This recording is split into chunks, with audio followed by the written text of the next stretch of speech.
morning, my people. How are you today? I hope that Eid is indeed happy. Abasiramu, happy Eid. Enjoy the day. May it be full of happiness and blessings. Wala abana bali bagenda ku musikiti abambadde white. Yeah. This very something abana bagenda ku ssomero ne new. Yeah, who does that?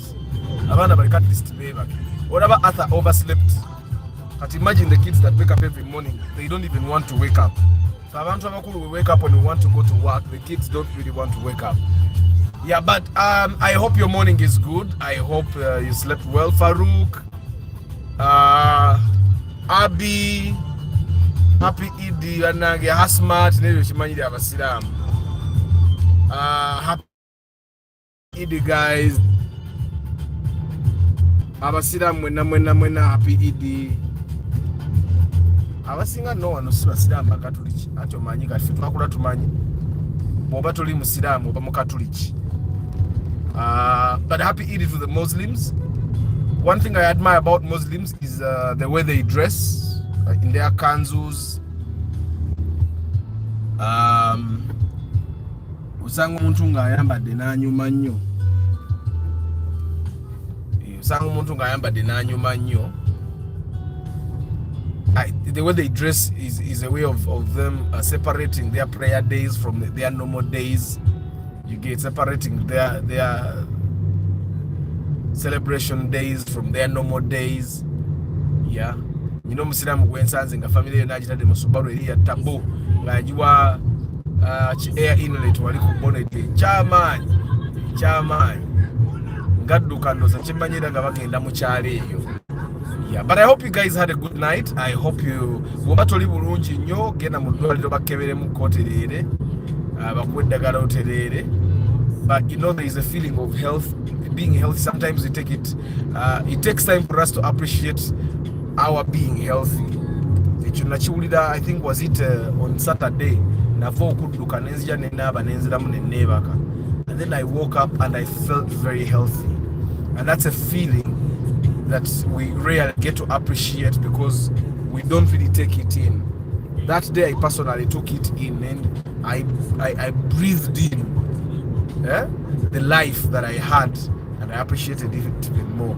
So Bobangi sawe no zukse, either you're at work or at home, take a deep breath and feel the life that you still have. Other people don't have it, because the fact that you breathe in right now and you don't feel pain ngosa,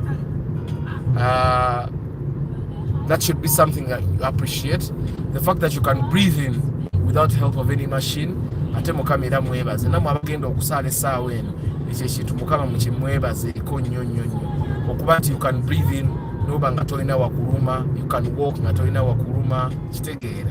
Sometimes we need to appreciate those small things. Yeah, it looks like small, but people are paying through the nose to get what you already have for free. Kitegeera. Tukola babaganda bagamba obulamu bwe bugagga. So I did keep quiet for some time there. I wanted you to take in the scenery. It's really beautiful, and I just wanted you to just look at it without interruption from my talking. Ngenda babu zako very soon. Amanyango okire gonna mwebali namwe abali mu Kamoli. Of course, I don't take you for granted, but the guys that decide to engage, I don't take you for granted at all. The guys that tell people about this channel, thank you very much. Yeah, so today I'll be doing a few reviews, car reviews. I'll be shooting a few car reviews, and they'll probably be live next week, because since there's editing, so I have someone that edits them, and sometimes it takes time. Yeah, but I'm going to do, I know I'll do a very good job for you. So today I wanted us to talk, since it's Eid, you guys are renewing yourselves. It's a public holiday for literally all Ugandans, and tomorrow will be another day for you guys to go back to the field and buy cars. And there's one thing that I thought we should remind ourselves constantly. It's you knowing the reasons why you're buying a car. It's actually very easy for someone to forget why they are buying a car. It's also very easy for someone to not know why they are buying a car, or to confuse the reasons why they are buying a car. There are so many times I've met someone not just for pre-purchase inspection, and then that person comes. For example, let me give you the biggest confusion that I've seen, and I don't like it, because at the end of the day, and for me, I don't want to take that money. Please don't come to Arthur. You need to know the reason why you want to buy a car. First of all, abantu abasinga okubeera confused be bantu nti ayagala okugula emmotoka ng'ekola business naye ng'ate era ekola even their private endeavors. Let's say you have a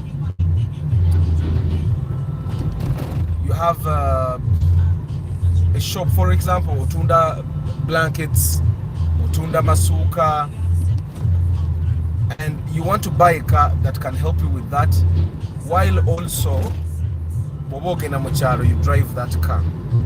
I think that's not a very clear example. Let's say you have a wholesale shop, otunda ensawo z'omuceere, ensawo z'ebijanjaalo, and you want to buy a car that does that, while also you can drive the same car.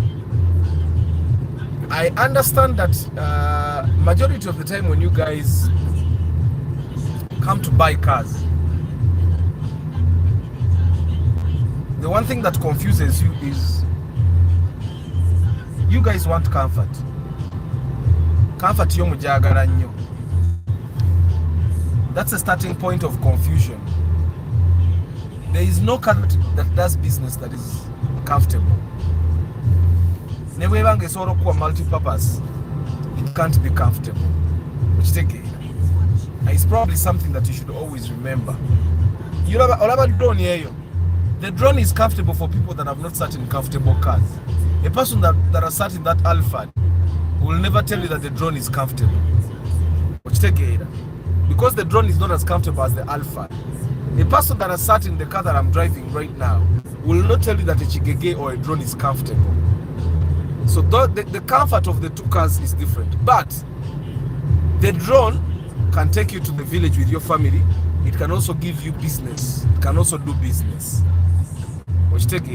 So that's probably the difference that you need to understand about those two cars. That a car that serves the business purpose is not as can never be.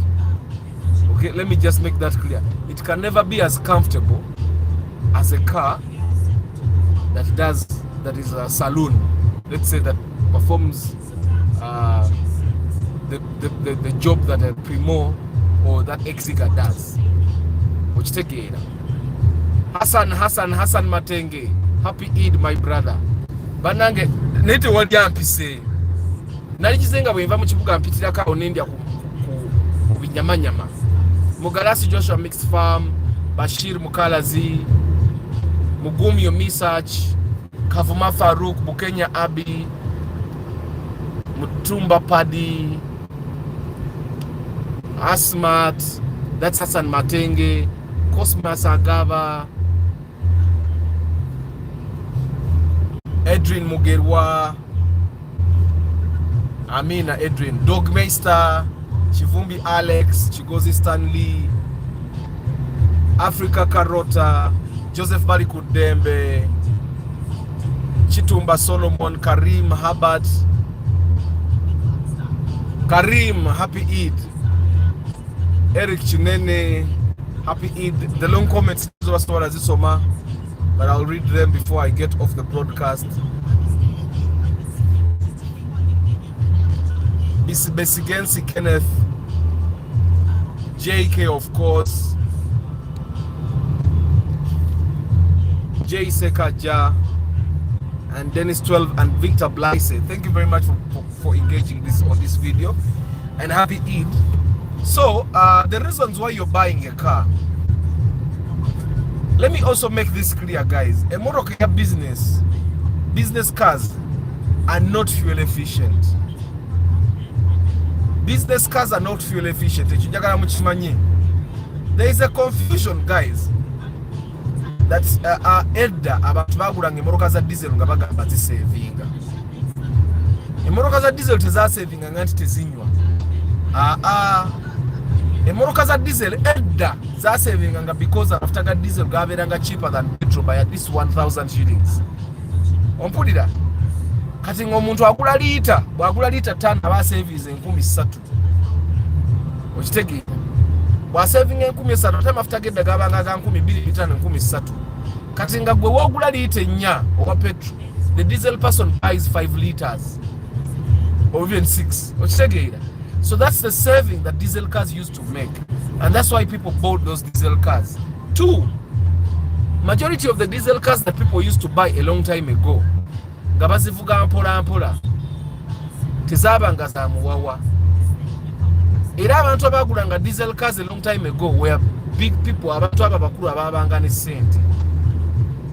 It was very hard to find a young person in his 30s, in his 20s, buying a diesel car, just the way it is right now. Why was it hard? Kankuwe ensonga. Diesel cars, even now, are more expensive than petrol cars. Okay? They are more expensive even now. They used to be more expensive then. Waliwo ezagwira mu car ng'osobola okugula Land Cruiser ku $7,000,000. Prado, I'm telling you. Around 2013, around 2010, 2011, 2012, 2013, diesel cars were very cheap. Yojira be Land Cruiser yetu iseko ng'osobola ogifuna ku $12,000,000. Ginoonye kati, you can't.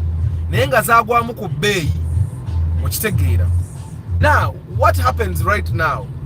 Ekintu ky'olina okumanya before you go to buy a diesel car.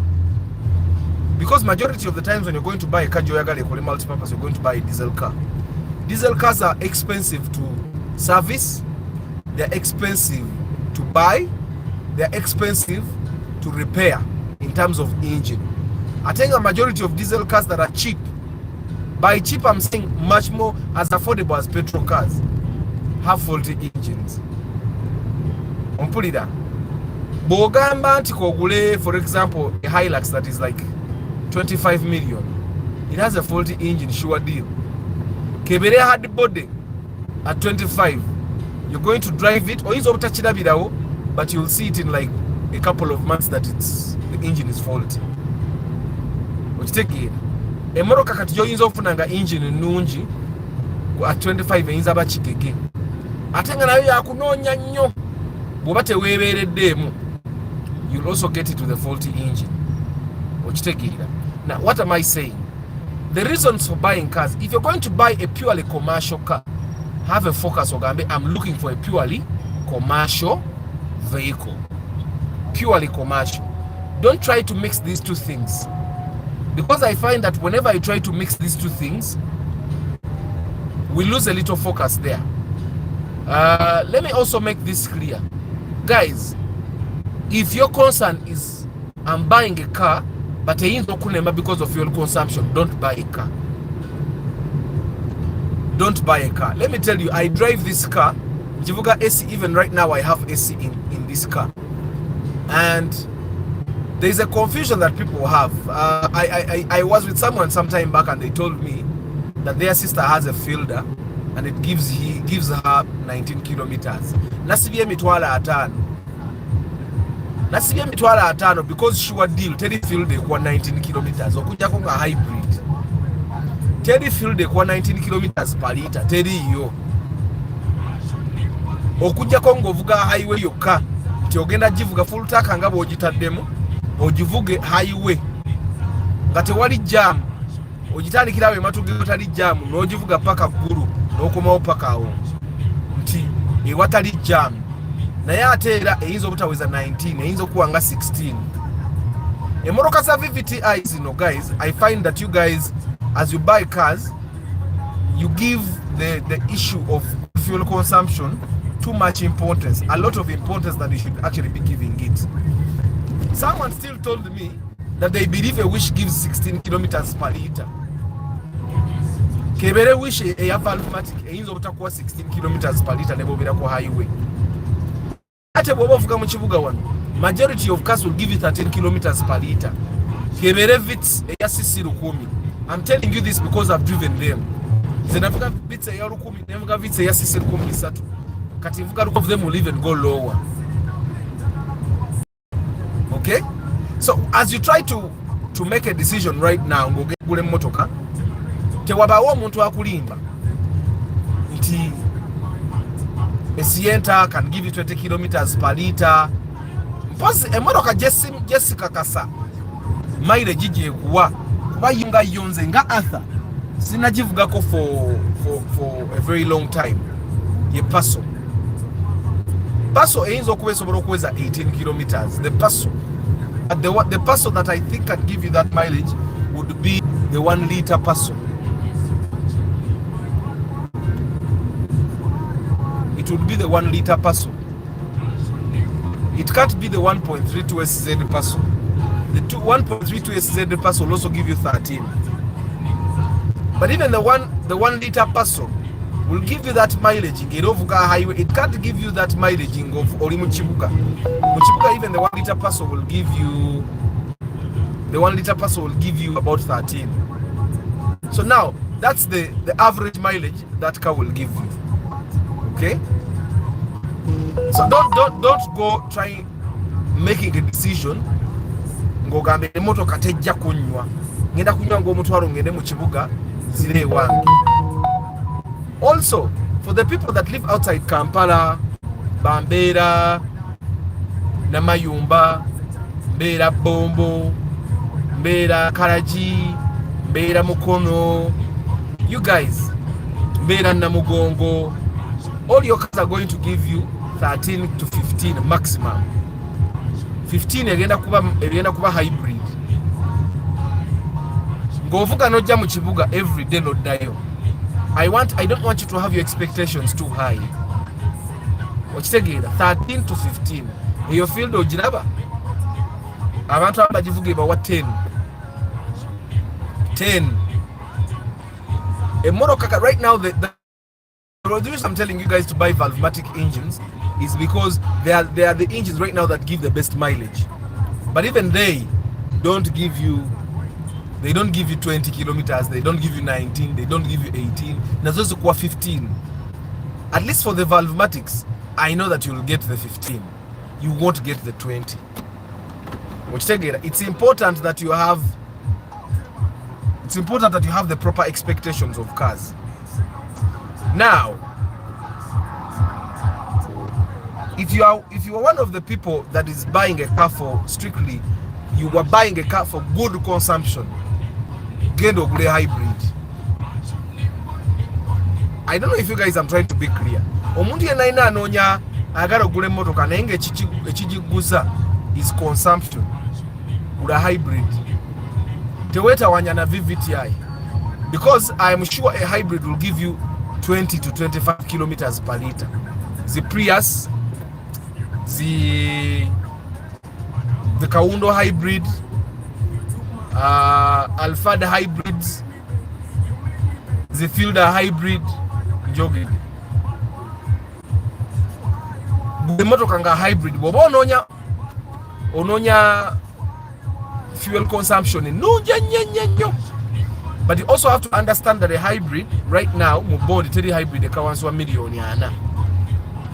Kebere Fielder, osegira teri hybrid ekawanswa million yana. So now katate majority of the people that have hybrids right now ngabazitunda because they have started disturbing them. Teri muntu agenda kwata motoka, for example wange jembera we've got 80 kilometers. We have got 80 kilometers. A liter is going to give me about 25 kilometers. It means I'm going to be driving about 3 liters. Sometimes even less. Do you think I would sell that car if it's still giving me what I want?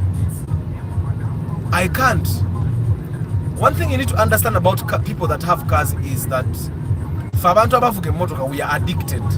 So the moment I get a car that gives me the best mileage in terms of fuel, that's the reason why I recommend that we gula hybrid inga ampia ya bondi togula hybrid bali ojja kugula ebizibu ate bikutama ate nga naawe otuuka okugitunda bagikusera ng'ogigula. I'll give you an example. There is a time nagenda mu kibanda nga lwo Prius. Omusajja yalina Prius ne mubuuza yammeka n'aŋŋamba situunda ng'eri mu kibanda. Lwaki owo mu kibanda agamba situunda? Because naye Prius agyagala, bw'aba abeera kumpi n'ekibuga kitegeeza anywa 15 olunaku. Asevinga n'okusinga owa booda. Lwaki asevinga enfuufu temukuba, omusana tegumwokya, enkuba temukuba, naye anywa 15. So the reasons for buying cars should be very clear. One of the reasons, yes, you should think about cars that consume, but don't have your expectations too high.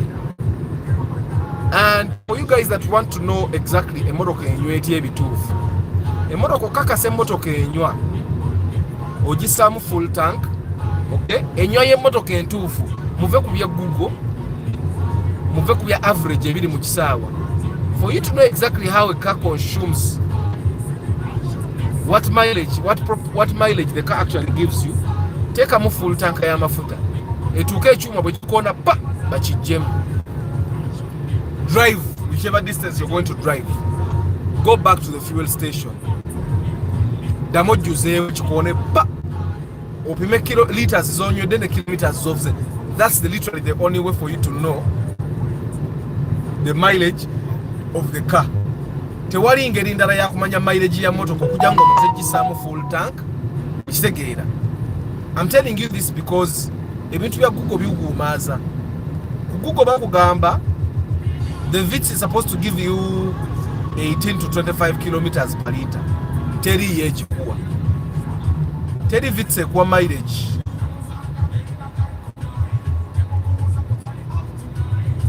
Teri VITS ekuwa mileage ya 18 kilometers. Teri yo. Era ne bw'onosanga omuntu ng'agezaako kukuza VITS 1 liter ng'agamba ekuwa 18 kilometers. The highest mileage it got with the VITS was 16 kilometers. And this is where if you can find a manual car ngovuga manual nga sigwe muntu atunda, if you can buy a car that is manual mu valvematic jigule ogenda kweyagala. Because if a valvematic car gives you let's say 16 kilometers per liter in automatic or CVT, kati ate mu manual ngoli muvuzi wa manual kafulu mu manual jasobola ofuna 20 kilometers per liter. That's how I was able to get a 16 to 17 kilometers out of my Corolla, because it's manual. With manual you can drive in you can do gear number 5 or mutu automatic wavugira gear number 3. That's how you save. So I'm going to park somewhere and read your comments, then I proceed. I just want to find a safe place. I read your comments and then proceed because I have to get ready for my shoot. I have to get off the broadcast quite soon. Let me just find a place, park, read the comments there, but the nasoma, and then proceed. Teddy Jam, Jembamula Banfuze main, Katwawa Bantu Abasin. Oyo musajja wa Kinuwa mumulaba mugwagwa. Bayisizaamu before byatayina kuyisizaamu, kati atuuse nga nze nyina okuyimirira asobole okuyitawo.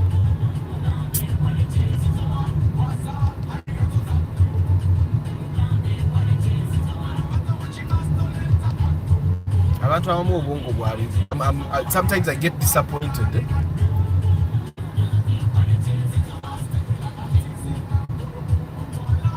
Avuga bayindi, so he's a driver.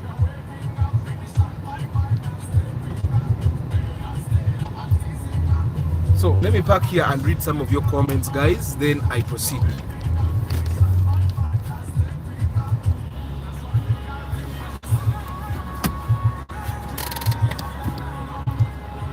Okay, bana nababuuzizaako besabuuza ngenda kuddamu ngenda babuuza ani comment kye yasoose nene. Eric in Abu Dhabi here watching every day on Tambulize Cheyo bro.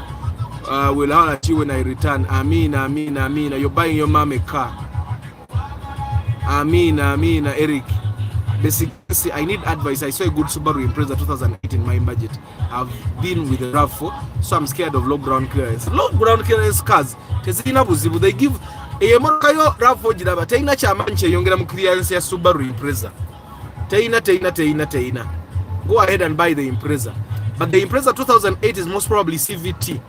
The CVT cars bembamuzivuga mwina kuba very careful. Woba do itambi soto bobo kuga CVT to malaga itawo. Ukitegeera. lero ekkubo nga kkalu. I didn't know Uganda and celebrate it. Celebrating. Arthur, whenever I see you riding from all that side, man, you've given me courage. Maybe rent my house in Chira, relocate to a far place, also enjoy. Also, boda, ate kate nyumba gwe join ye Chira, ivamu sente nyingi. Ochitegera. Arthur, does it matter the type of fuel that someone uses, like V-Power, or it doesn't? It doesn't do any mileage change. I tested that. Na full tank ya V-Power, I even got worse mileage. Ochitegera. Chivola up to now nchakubanja review ya Toyota Prius papa. Ngenda jikola review very soon. Does you already have an app or website where you can know the tax? Yes, they do. Just Google tax calculator Uganda. Arthur, do you recommend a Spacio new model 1.8cc Aero 2R? 1.8 liters Spacio will give you about 10 kilometers per liter. I'm told that the 1.8cc Spacio has the ZZF. The engine is reliable, very reliable. Spacios have very good engines. Because if possible, I might import Caprius. We're importing. Make sure it's low mileage.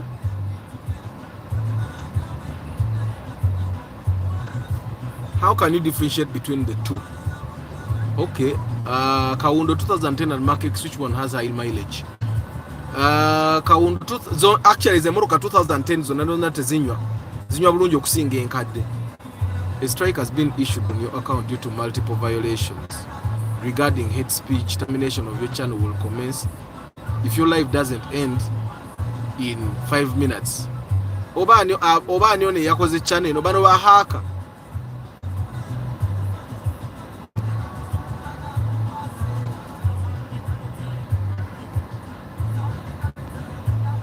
Bahaka batuli bubi.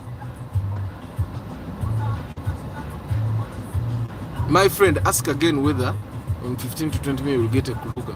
You'll get a Kruger. It won't be the best, but you'll get it. Sigena kuvako, by the way, I'm just reading the comments. But my cars can give consumption. The Toyota GX Land Cruiser 2023 GMC Yukon, but also the oldest model of Hyundai Accent. Valeria, ne modoka zoyogera kompya. People here are driving 2008 models. By low mileage, what should be the least factor for a car you buy in the bond?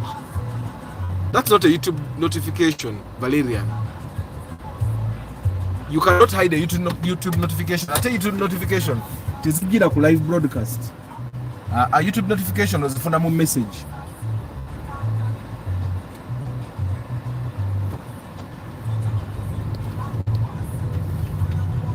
YouTube notification zijira message tebaziweereza batyo.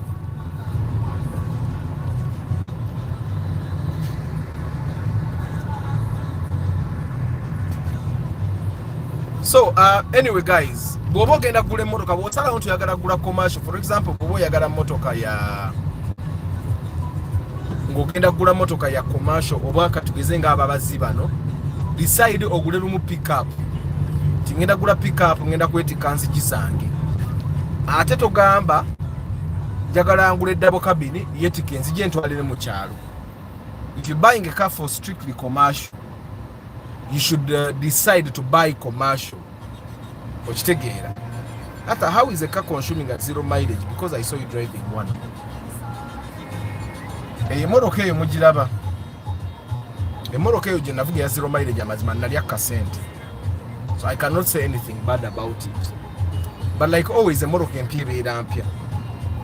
Ochitegera. Chovola bambagambye eri emotoka bwe nalaba mu average mileage. I cannot say the name. Then I will tell you ogera. Emotoka bwe nalaba mu average mileage. Bwe nalaba average mileage ey'omu kisaawa wano. It's disappointing. Ensonga lwaki mbagambye, the best way for you to know the actual mileage is by filling the tank, driving for a certain distance. Mafuta bagakendeera, then you refill the tank. That's the only way you can know. That's the only way you can know. Kati, the watching njogera nnyo ku reasons for buying a car, it's because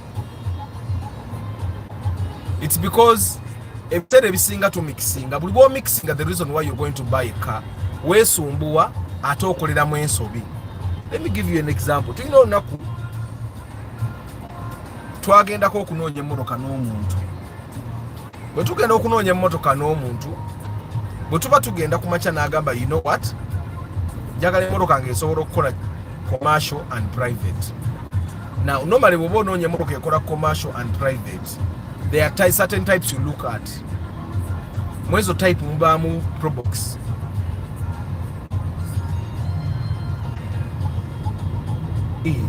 babroka b'amammotoka kwe bali nnyo kati basumbuwa.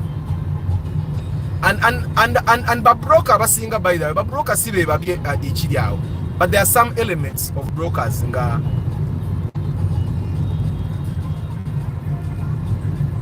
anybody else that is not doing what they do is a threat. Let me give you, we wanna get nga toina focus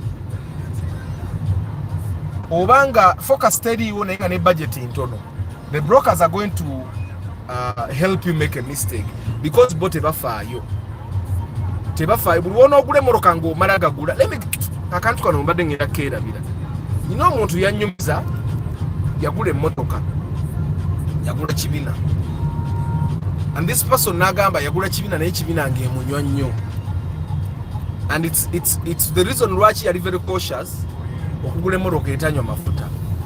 Ekintu kyali kyangamba because later on twasanga broker we eyagula naye kibina, broker we n'agamba nti baali batambula okunoonya emmotoka, bagula emmotoka in 10 minutes ekibina gye twogerako twe bagigwako bwe bati yemmotoka gye bagula. Okitegeera guys, whenever you go and look at one car and buy it there and then, you are bound to make mistakes. That's why normally I tell you guys, look at different options. Noonya yoko options ez'emmotoka endala olabeko okomparing obulungi bwazo. Now omuntu ono bwe nakizuula bwe nagenda okuanalyzing, I realized that literally the only reason lwaki yagula emmotoka eyembi yali alookinga ku saving nga tanoonya mmotoka nnungi, anoonya mmotoka eri mu budget ye, anoonya mmotoka eri affordable. Era bwe namubuuza lwaki yamala gagula eyo emmotoka n'agamba tebanseera. Guys, muve kugula emmotoka ebyatabanseera, ebintu ebikoze ensobi. Emmotoka eri yali emunywa nnyo. Later, let me tell you, ekintu ekyasinza okutunza abantu emmotoka kunywa. Kati emmotoka ezo naddala bagenda okugula layisi, it's important that you understand. Mwabagenda okugula emmotoka eza layisi $3.5 million. Togenda kusangayo emmotoka ya $3.5 million nga yingini sinkwatemu. Abantu bano bwe bakwatamu engine zino, it's something that is oyinza obutakitegeera. Naddala mwe abavuga wano mu kibuga emmotoka ekunywa n'otategeera. Abantu abategeera nti emmotoka zinywa be bantu ababeera ewala. Ekintu kino kyatuukako bwe bakwata mu primo yange. I've told you this. Omwana yasiba engine ya primo ebirala byonna nga birungi, naye ekintu kyeyerabira teyatuuza valve bulungi. The valves, for the guys that don't know what valves are, there are two types of valves. Waliwo valve ezigulira exhaust n'agenda mu exhaust pipe, ne wabawo ne valve ezigulira empewo to regulate the air and fuel mixture. Zigulira empewo ennungi nenda zigulira empewo embi efulume. Okitegeera? Now valve ezo bwe bazituuza obubi, you'll have uneven air and ebekola kyebayita lean fuel mixture. Nti either amafuta gajja kuba mangi oba empewo ejja kuba nnyingi. Under those circumstances, the engine struggles and it consumes a lot of fuel. It doesn't struggle that it loses power. Because emmotoka bwenywa nnyo amafuta nga teluzinga power, makanika ne bwaba makanika nga mulungi atya ekizibu kyakulaba bajjaga n'emmotoka ng'eyina amaanyi, emmotoka ng'etambula bulungi, emmotoka tepipira because ebeera tepipira. Emmotoka amafuta gonna egookya n'egamalawo naye gaba mangi. Okitegeera? So emmotoka ezimu ezinywa amafuta zinywa amafuta because of that. Zinywa amafuta because of that. Kati emmotoka bw'eba enywa amafuta because of that, jjukira tebuza maanyi, tepipira, bamakanika batuuka nabo ekirwadde ne kibabula. Nga nannyini yo, the only thing you have to do is sell the car. Now, kati mwabagula emmotoka nga mugula at a bargain, mwagala nnyo okusavinga sente, you're going to buy those cars. Ojja kula emmotoka bwetyo ekunywe nga weebuuza naye lwaki emmotoka enywa. bamakanika bona babubule ogule air cleaner, ogule plug, ogule wire, ogule ne computer, because I even bought a computer in my case. Until I gave that car to someone else, ne baddamu ne batuuza valve. Emmotoka netandika okunywa nno. Ukitegeera. Kati a person that has gone through an experience like that, ayinza obutaddayo kutracinga kyobola bannabagamba. Even when a car, I remember the day emmotoka ya Jeke yazikira. Juka twali twakagigula week in game. Emmotoka ya Jeke nezikira yazikirira kyanja. Ankubira. Ne mubuuza kuba emmotoka twali twakagijja mu bond. There was no way it does that. So the first question I asked the Jeke was, emmotoka yo biki bye mwakoze na ki. And then he told me the last thing they did was install the woofer. Nengamba makanika kati mabega. Mutandike, you undo the things that were done. Nibatandika ku undoing. They realize that the person that put the woofer aina bya kwatako byayita ina kwatako. Ne babitereza ne woofer ne bagizaako. Okitegeera. So sometimes when there is a problem in the system, Jeke muchita mutamu engineering deduction, you deduce, you go backwards, you start undoing the things you did until you solve the problem, then you redo properly. Okitegeera, ekyo project management bayina nakyo bwe bakiyita. Okitegeera, ffe mu marketing tetukina fuba kuva mu marketing, we don't make mistakes. Naffe mu katemba we don't make mistakes. A mistake in art is what? Is a design. Okitegeera, mulaba ekibuga bwe kiri ekikalu, saawa zino senga jamu ali wano. So this also means ndoza abasiraamu mwetaganga mufunenga ennaku buli week, mufuneyo olunaku lumu muleme kujja kukola. Kitegeera. Kati you look at that field, mujira field ye tuli maaso. Eri wamu it's the UAN kati oyo musanga ayagala million 15. Ate noononye endala eziri mu 15 ngampya enamba mpya naye nga mbi okusinga field eno eri ku UAN. Okitegeera. Kali wamu nno. Yaddamu nokafuwa naye bakafuwa bulungi. Kalaba. Kali wamu. But that's the first generation of the fielder, guys, if you need to know. Kati fielder esinga abantu zebavuga muvuga second generation, eziri 26 ku 28. Kati waliwo abavuga 29, 10. Then I think 12 netandika okuba ne hybrid. Okitegeera. So you understand the reasons why you're buying a car. And one of the reasons you're buying a car, bw'oba onoonya emmotoka saving amafuta, nabagambye dda aba IST eyo ekinene nnyo egaba kilomita 15 eyo ekinene nnyo 15. Okitegeera. Now ngeri kyendala emmotoka gyeyinza okuwamu mileage ennungi. Olaba nga bwe tuvuze kati olunaku olwaliwo nga tetulina jam. In situations like this, a car will give you very good mileage. Naye but because fabavuga mu kibuga tuvuga tusanga jam ebiseera ebisinga. Yeah, it's very hard for you to get good mileage. Kati biseera bino bitali mu jam. Emmotoka IST tuli maasi erabika emode kilomita nga 17 18. Iyo IST. Because IST eri musi engine ya sisi 3 gye bayita 2NZ. Okitegeera. Ka engine yako lwaki kasobola okuwa mileage ennungi because kesobolera body yako. It's a big engine for a small body. Okitegeera. But emmotoka ya sisi 5 yonna egenda kuwa ngerimu technology oli omukadde for example. Egenda kuwa mileage kilomita nga 15 16. Kati bw'ogisanga bw'ofuka emmotoka ya valvematic engines give very good mileage. Valvematic engines can give you, without jam, they can give you about 17. Valvematic. Kati hybrid is over yingira abiri. That's why if you're looking for a car that will give you very good mileage, you should be buying hybrid. Name of commercial vehicles, they're hybrid. Commercial vehicles are not made to save fuel. They are not made to save fuel. Commercial vehicles are made to give you performance. That's why we wovuga lole, for example, ogulanga kanta elef bakugamba ogule 2.5 sirukumbitano, because lukumbitano will not give you the optimum performance. To inawo tuko jitike enough way and you don't want to buy a car egenda tuka ikuli meeting ate totika paka wano ukitegere. Now there are also guys that want to buy chigeges for your own businesses, bana aba catering, bano aba simanya decoration, you want to buy a chigege. Guys, chigege nungi etandikira mu million 25 ate nayo teba nungi nnyo naye eyo kale ko bwononya osobola okugifunanga nungi. Chigege ka wansi wezo sente teweewuunyange ekutamize emmotoka okitegeera.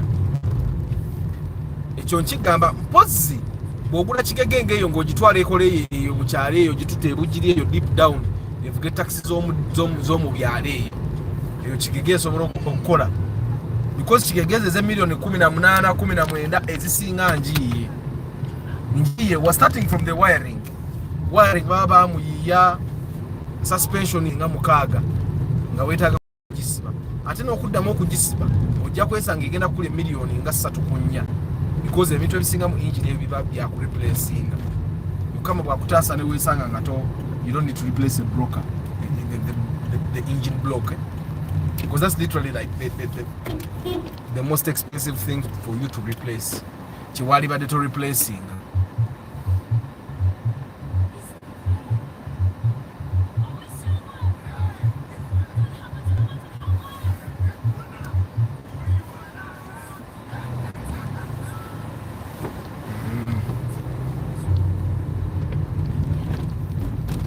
I just wanted to pay attention. Sorry. So, guys, why is it important for you to understand to know the reason why you're buying a car before you actually decide to buy it? Teaching a sense of direction when you go to the field. You know, abantu betu badenga tugenda nabo mu field ne batusumbua. Nga 1 minute you go to the field. Nga mugenze kunonya, for example.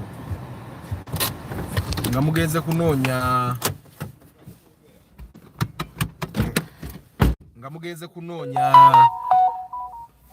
a family car, for example. Mugenze kunonya nuwa ya Valvematic. Bwatuukayo n'agamba naye ate how is a double cabin? Okitegeera. Let me just push this out there. Omuntu bw'ayagala ogula emmotoka ng'eri comfortable nga maintenance yayo eri wansi mu double cabin vaayo. Service y'emmotoka eza bulijjo zinuwa ziwishi service yazo ejja kulyako etwalo nga katugambe 12. Normal service oye oil otaddemu oil filter otaddemu air cleaner kale 15. Service y'emmotoka eza diesel entuufu egenda mitwalo 3 entuufu. Okitegeera. So that's one thing you need to understand. So bwe tugenda mu field, like there is a time twagenda mu field okunoonya emmotoka ne tumala olunaku lulamba nga tuli probox tutuuka saawa nga 10 ne tutuuka ewali double cabin. Ate kati eno double cabin eno eri etya? Ate eno town AC eri etya? Nayo tugikebereko. I find that omuntu bw'ati aba talina focus. Era ebiseera ebisinga omuntu bw'akola bw'atunza antama ate wadde bagamba customer tomulagayo frustration ne bwaba ya frustrating nze njiraga wabawo omuntu atuuka na frustrating ne bikutama abantu be bato bw'akola bw'ati mugamba naye kati nze bintamye tunoonya ki? You don't have volume. It's only you probably. Arthur, which one is the best Wish ne fielder for commercial? Buy a Wish. Why I'm saying a Wish is because the Wish has extra seats, so that in case you get someone you want to carry extra people, a Wish. But if you have some extra money, buy a Nuwa Valvematic. Nuwa Valvematic atwakuba yali nyeri mu million ana zonna ndaba zonna balamula million ana. Ate n'abatunde enkadde nawo mundaba bagamba million ana.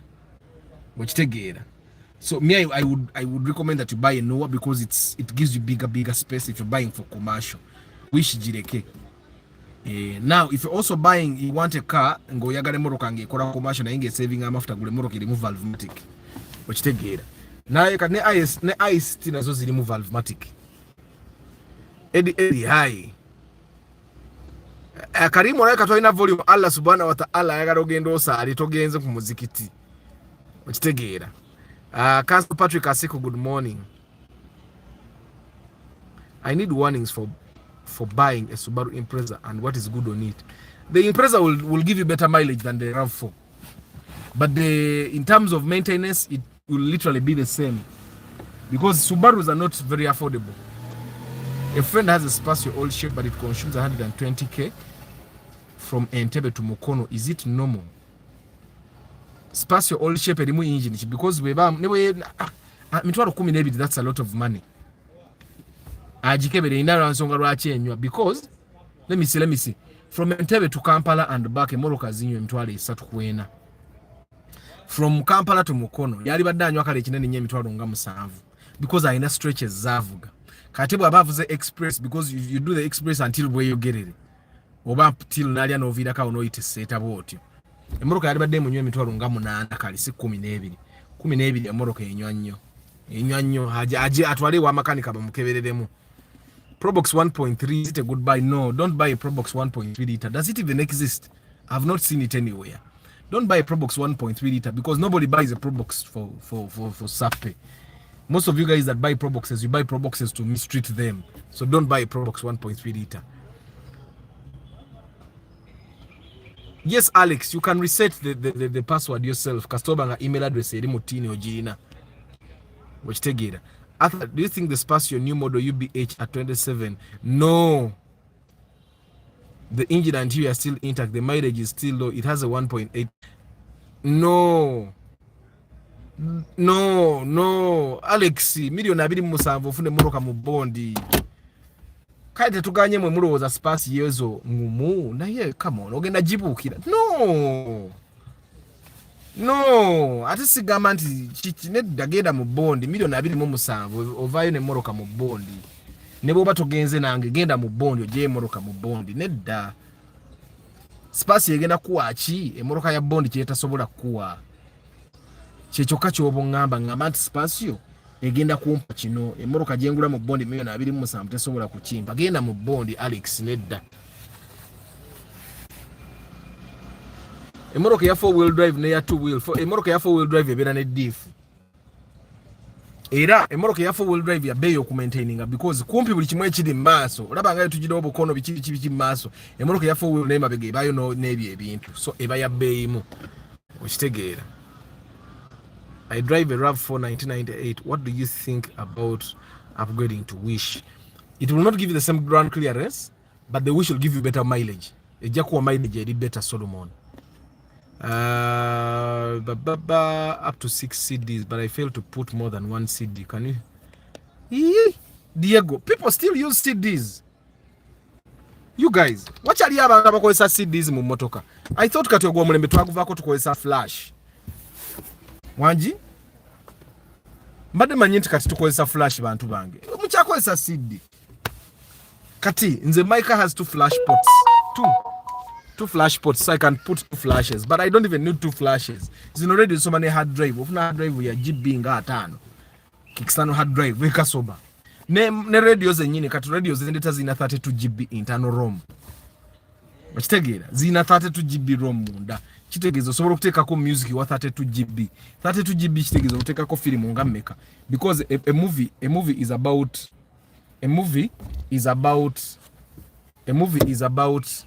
4 GB full HD. Webera 4 candles ebera nga 6 GB. Kati webera ina 32 GB munda. CD siraba kyojagaza. Mukitegera, I know you bought the car that has CDs and all, but I find that omulembe guno sigwa CD. Okitegera. Kale guys, njagala basiibula. You guys buy Proboxes to mistreat them. Gwozali omuntu agula Probox mba agivuge bulungi. The newer is a 4-wheel drive, but all we have done is fueling it. Aha. Anti kakati jeke moroka wagula mpya. Atera sisubira nti mukyala wa avuga bubi nawe wali tovuga bubi. Okitegeera. Emoroka ya bond atera jeke ekintu kirala kyenjagala omanyi nti mukyala wo abeera kumpi n'ekibuga. Emoroka egenda kufadde. Dirwa avuga ebinnya. But also the other thing that I realized that some of you guys temanyi kuuliza motoka ng'erinamu ekikyama. Nze najje mmotoka eno mu bondi nendabirawo nti bush nfu. Ezo byowatiro nazirabirawo nakajijja mu bondi nga sinnagivuga yadde ennaku ebbiri nti bush zaali nfu. Okitegeera nene ensooka nenzireka mungendo zikyusa eno nga maze ogivuga emyezi oba ebiri nga ze naye nga zirabadde nagana buganyi zikyusa. So some of the cars zigenda ova mu bondi nga kubajjukira bazivuga okuva e Mombasa. So bush ziba nfu naye izo bush osobola okumala ebbanga nga tozikyusiza osobola ogivuga emyaka ebiri bw'oba tovuga distance nga tokyusiza bush ezo naye ng'ezisinga zijja ndwadde. Ne Android radio eba yakola ki if at all it can have YouTube mpozi ka UG data speed. Exactly. I bought the Paso Sete and on coming I came in a Sienta. I realized that Paso Sete is overrated. Sienta is more. Paso Sete is overrated. Nyo. Rakuba bantu bagala bwagazi Sienta. Ne Sienta is better. Vanguard and Harrier 2008. Is a motor literally zina engine zimwe. They are the same. Why is that having very many Subarus on the road these days? Everywhere there's a Subaru. They are becoming cheaper compared to Toyotas due to importation year limit. Anti na yekati olaba obuzibu wa Subaru, you're going to see the difficulty of Subaru in maintenance. Maintenance ya Subaru eri waggulu ku ya Toyota. So that's the only trouble you'll get. Okuzigula za rahisi, but in maintenance Toyota is easier to maintain and cheaper. Munindeko radios malotuka wanunga tebulungi business. Atha, what's the best place for car service? I'm using City Oil now. Mundeke mwagala kuncha y'abantu mwagala bansuwinge mundeke. You service at City Oil. Good point of having work and personal car. I do videography across Uganda. I thought I needed a forester or RAV4, but my friend's wish was effective in the field 97% of the time with low clearance. The wish is okay. I've realized actually abantu abagula Subaru naddala bagenda new up country, but it wasn't Subaru because it's all-wheel drive. It will give you better performance. Guys, mu Uganda, majority of the places you go, you don't need four-wheel drive. Kebenge nkupe etonye. Ate walo four-wheel drive wezitukanga na yo ekwama. The Impreza engine is not VVTi. How come it has? Because it's 1.6 liters. Atoli abadde avuga RAV4 baye ovuga RAV4 is 2 liters. Ate RAV4 je ovuga nkadde. Okitegeera. I do know how to listen to a car, but it's true. We live in Kabowa. Mubera kumpi. It was at 4 points by Sheraton. I couldn't believe how many Harriers I saw on the road. Harriers seem to be given out for free. No, Harriers are nice cars. That's why people love them. Ford Escape 2012 2.5cc left-hand drive. When I import it, will it be okay? Eddie.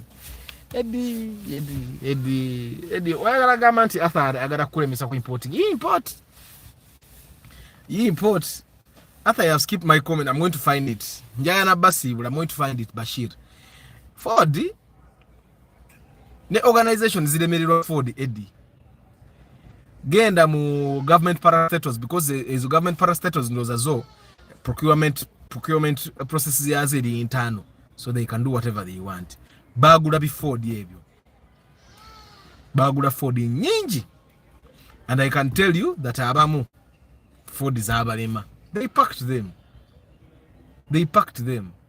Ne bida wa Ford wano Ford zimanyo okumulema. So kati guboba muntu wa buli jongo ogenda gi importing. Jangu nga nokkanikoje omanyo okugikanika. Ata buli olucha feba 7 million otumalamu amaanyi. Tewali kachis. Akakisako okwevuga weka. The problem Joseph nze lwaki abantu abe million omusanvu mulowooza nti mbamalamu amaanyi. Kiri kimu. Omuntu wa million omusanvu ajanga agaragula muruka million omusanvu. Enga ate enero ndaje yeronda ya million 15. Yensonga lwaki nzo omuntu bwankubira essimu nga agaragula muruka million omusanvu. Soka nemulinyisako mu kya wakati. Because let me tell you, omuntu ajana million omusanvu nga they want to buy a car of 7 million. Bwatula muruka ya Arthur million 28. Ayagaragula emiruka nga ya million omusanvu n'engeri nge ya 28. I don't know if you guys get what I'm saying. Osegeera najja nalaba kati esaawa zino nyina makanika gwe nabadde naye eggulo avuga million 15. Ajja n'atula ku vidiyo million 10 nga ina million 7 nga ayagala eri enge 15.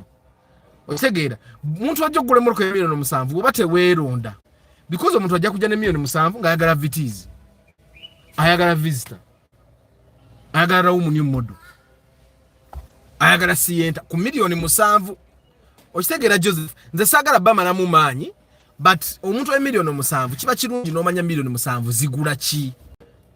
Me I find that that's where the trouble comes. Nti olina milioni 7 nayo oyagala gula mmotoka ng'eringa milioni 2 okitegeera.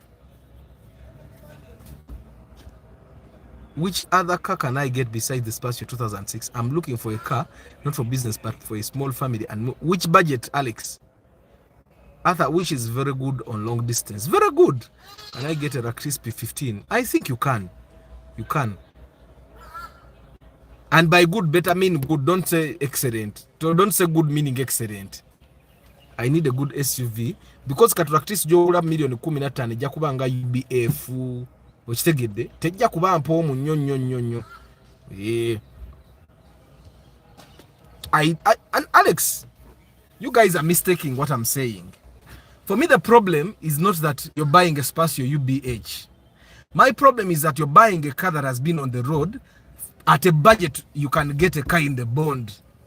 On take it, Alex, you go to the bond with your 25 million olaba na motoka. Togenda nange, you go. Alex, my problem is not the Spacio UBH is priced highly. Omuntu kwata milioni 25 n'ogule motoka ebweru ng'osobola okwongerako milioni 2 n'ofuna emmotoka mu bond is a poor decision. Ontegeera. Era sometimes as you make your poor decision, I can be with you to making a decision here poor naawe. Kyambamula ntuli twagula emmotoka eri yali Spacio UBE and I came and said it's the worst buy we have had so far. Okitegeera. Guys, I'm not answering any more questions until those likes equal the number of people viewing. You guys are 65, 17 likes. I'm not going to answer any more questions until we have the same amount of likes as the people viewing. Kamba Sibule, Mugalasi Joshua Mix Farm, Bashir Mukarazi, Mugumiyo Misach, Kavuma Farouk, Bukenya Abi, Hasmat, Cosmas Agaba, Mutumba Pade, Edwin Mugerwa Dog Meister, Chivumbi Alex, Chigozi Stanley, Africa Karota, Joseph Bari Kudembe, Chitumba Solomon, Karim, Habat, Stanley Chigozi Karim, Eric Chinene, Besigensi Kenneth, JK, Hasmat. Guys, just so you guys don't inbox me again about my unboxing, how much is your pre-purchase inspection? Pre-purchase inspection for me is 450,000. I come with a mechanic. That money covers one. That's why it's important. Ojengo manye motoka jo yagara, ojenga ne budget ye motoka yo jimanyi jigura. Okitegeera in the condition that you want it. Okitegeera. Arthur, I was watching one of the lives you did recently, and I heard the government is planning to add tax on fuel. But are there reasons for increasing the tax? Yes, they need more money. Remember, government have help from abroad, a lot of help. So they need to collect money. We are all believers in Allah. Allah is simply God. I know some Christian Arabs who told me so. Oh, Victor Bolai say JK, J Sekaja, Dennis 12, Chris Da Vinci, Mumbia Mark, Wabuyi Nelson, Chigozi Stanley, Bashiri Nonya question you, Eddie Pro, Lucky Mose, Karim. I have experience with 2008 Noah. It consumes 8 kilometers per liter in town. At around 13 kilometers per highway. Kati ate see remove Almatic Karim. Kastagwa Kastona Chibagambi. Uncle Feedbox Tours and Travel.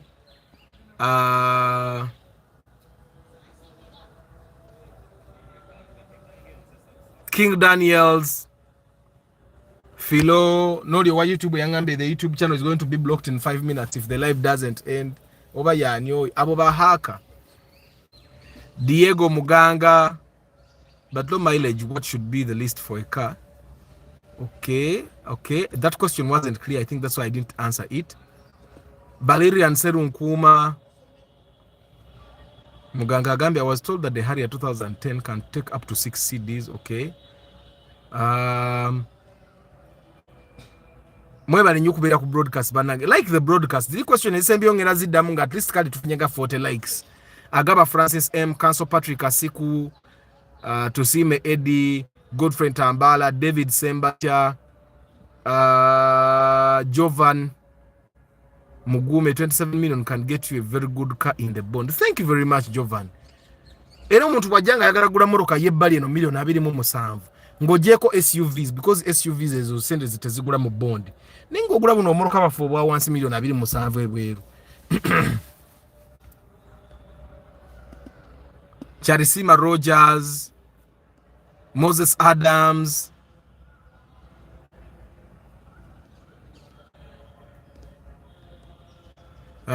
Mukalazi Bashir after you have skipped my skid ko comment labikatera bikabulabisi Bashir sijirabayo era ntambudde paka bwe ntuse ku you have skipped my comment jinzi diremu wansao Bashir Jean Aboli say to Ditham so which car can I buy 12 to 14 anti olina okuba ne preference va kubya which car beera ne moruka zoyagala kale options nga nnya ogambe kuzine moruka nsobola okubaako gyenfuna 12 to 14 oleme gula moruka gyotayagala okitegeera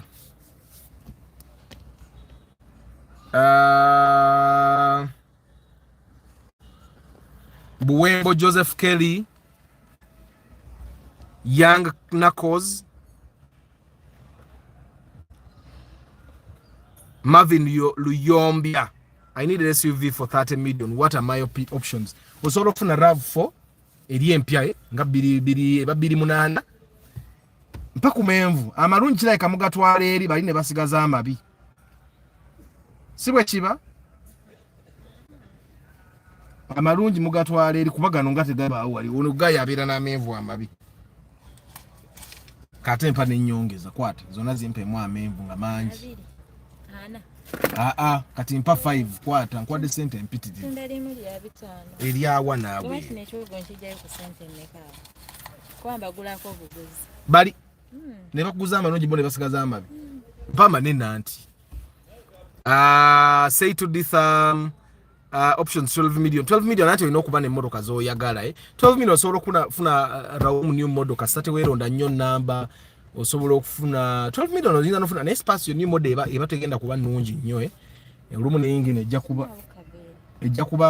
ejja kuba mbi ebiseera ebisinga when I travel up country I find Subaru guys adding water obanze ali unlucky Subaru teziri too good ekyo beera ng'okimanyi bazirinnya Charisima Rogers Arthur, can one get a Primo ordinary in good condition 1.5 liters? It's possible. Na isinga ziri ku mulunana. Take one. Isinga ziri ku mulunana. Amina Alex Victor, how are you? Jean Abori Arthur. Bashir asked about RAV4 without spare tire on rear door can be compared to Kuruga. It depends on what you want. Guys, abantu abagula RAV4 mpangaza okusinga Kuruga. That's one thing I can tell you.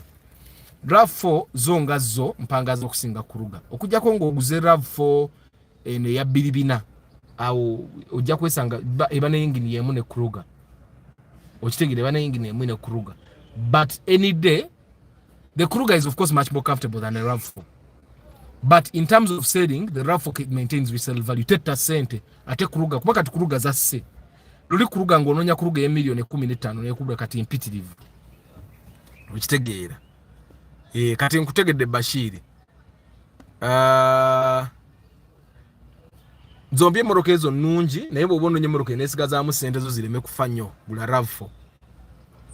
Arthur, my sister wants a car to supply eggs at her farm. Someone recommended her to buy a new model kayongeza. Me, I told her to get a afune tukutuku ge mazima. Wadde sente za pre-purchase inspection nzaga. Agenda agule tukutuku empya. Because tukutuku empya teri mu million nga 8. Okitegeere ate oba oguze 0 mileage gwakyetandikira okusinga ogule emmotoka enkadde. Alex, the Spacio 1.8 is the best car you can wish for. I have never done major repairs. Arthur, I'm heading out to the bond to look for a car within my budget, not exceeding 25. genda mu bondi naye togenda leero yidi abasajja abasinga mu bondi leero tebakoze genda yencha. Can I get a raffle which is 1.8 liters 20 million? Tricky but yes tongamba njinonye soko jinonye. Valerian bro tukutuku is 12 to 30. 12 to 30. Yeah, it's still never million 13. It's better than buying a used car. Zimbabwe.